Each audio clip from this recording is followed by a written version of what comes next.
Hello, people. Been a minute. How are we doing today? Hope you're preparing for the holiday season. Okay, so it's Christmas time again, and everybody is getting ready for the festive season. I don't know how preparations are going on in your own city. In my city, everywhere is decorated, and we're pretty much ready for the festivities.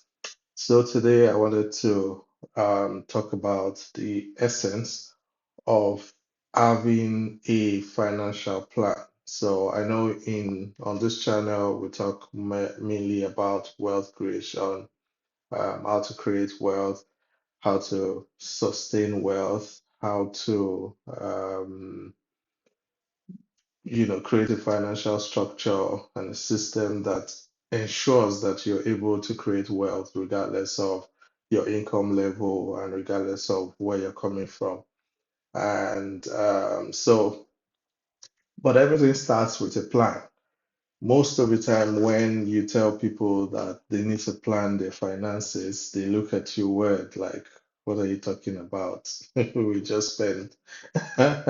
And this is a major problem because whether you like it or not, if your finances are not properly planned, you would always manage, no matter, you always manage from hand to mouth or from income to income. Regardless of how much your income is, you will tend to struggle to make things work out. For example, there are expenses that can wait, but sometimes we are so in our feelings that we don't care. We just make the expense and, drink the Gary later, as we always say in from the parts of Nigeria that I'm from. But the point of the whole discourse is that you need to have a plan. Your financial plan will determine how you're going to roll for the whole year, or for the whole decade, or for the whole century, depending on what your horizon is. But I always suggest that you start with something that helps you to have that helps you to have projection into the future. So, for example, a friend of mine said that I am living the life that I talked about 20 years ago. Now, as funny as this sounds, this is not a joke. It means that 20 years ago, I was saying the things that they're now seeing now. And this, for me, is remarkable because it means that my life has turned out as planned, even though the path to it did not go to plan at all, you know. And this is what a plan means. It means that despite what will hit you along the way, you will find your way to that destination. Now, oftentimes we are not taught, especially as Africans, to prepare for anything beyond today. We are more focused on what's happening now.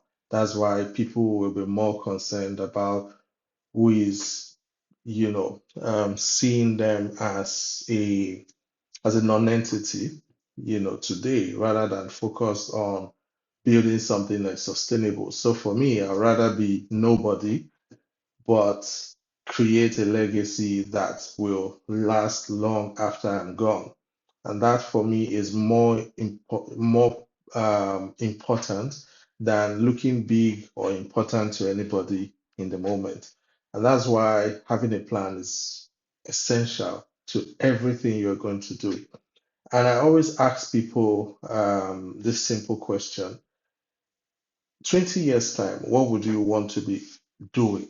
Would you still want to be, hustling, you know, as I think that's a popular word for those trying to make ends meet?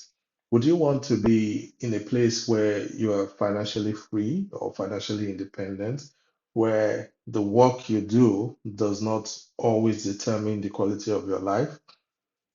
Or you want to be one that, is there waiting for retirement or whatever it is, you need to be able to have eye on the future to be able to plot a graph to the destination.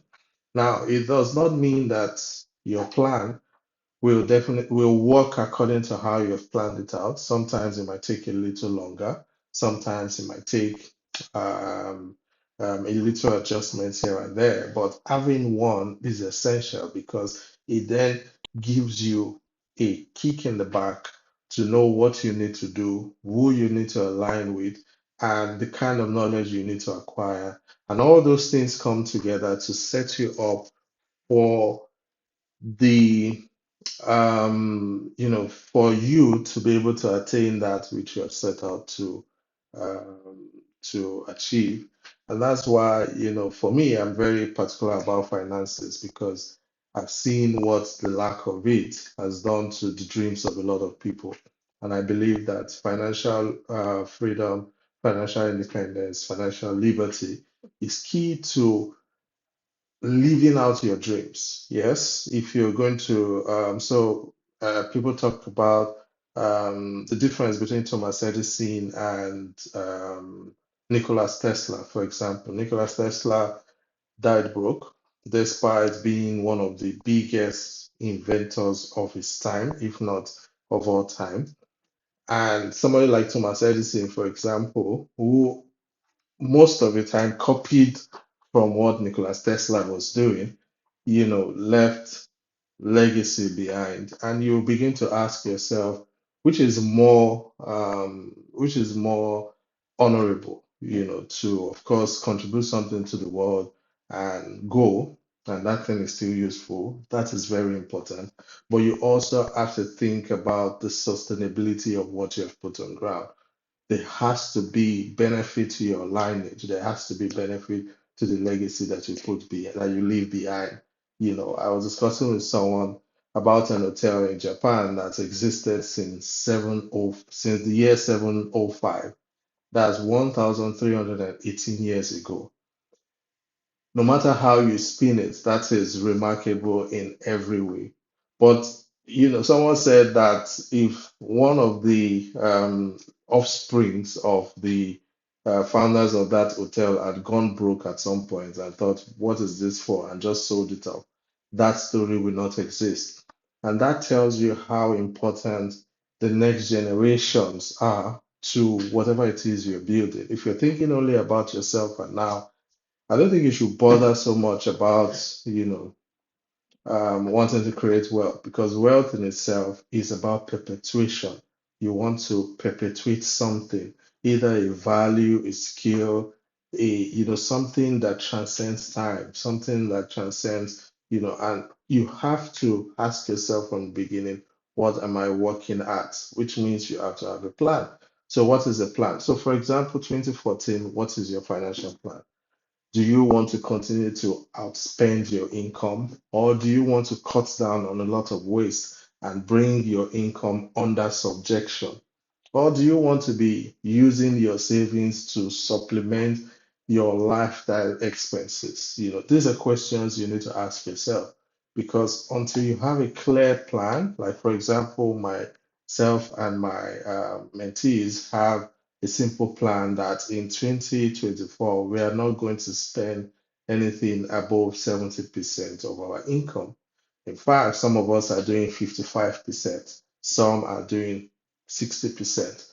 The idea is to not go above that. And anything, that is produced after that, that is produced, above the capped expenses goes into self-development and savings and investment, of course. But if you don't have a plan and you just want to roll the dice and see where it leads, well, I can tell you in 20 years' time, you'll be back to this video and wondering why did you not start doing some of these things early.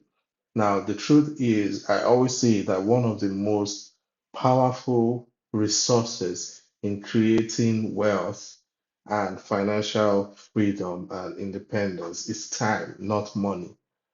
The more time you have, younger people have a very huge chance if they bring in discipline and some form of plan and design into their finances.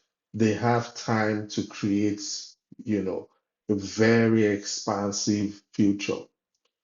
But some of us that are older now, we don't have that much time. So it means we have to be a bit more aggressive. That's why I said younger people can afford to spend more, but older people need to cut down expense, especially the waste. You know, there are many things you're eating or wearing that are not so necessary. You know what I mean? You know yourself.